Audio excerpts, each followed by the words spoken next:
Кореяда ана жанымның қолынан Қарақалпақтың милли тағамы гүртік жейміз. Ассаламу алейкум. Бұл аухатты Қазақстанда беш бармақ деп айтады екен, ал бізде Қарақалпақта гүртік деп айтады.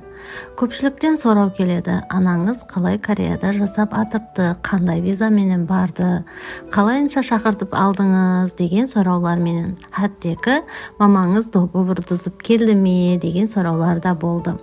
Анам менің анам болғанлығы үшін және мен осы Корея бұқарасының өмірлік жолдасы болғаным үшін мамамды бұл жаққа арқайын шақырта аламыз.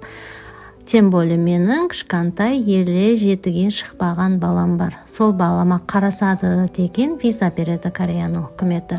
Ол үшін біздер Нукстен Кореядан документлер таярлап, Ташкенттегі Корея Республикасының елшіханасына тапсырып, бір ай дегенде осы жаққа келу визасын алдық. Ол визаның аты F15 деп айтылады. Сол визаменен кішкентай балам 8-ге шығаман дегенше Кореяда арқайын жасай алады. Тек қана әр жылы визасының срогын создырып тұруымызға тура келеді.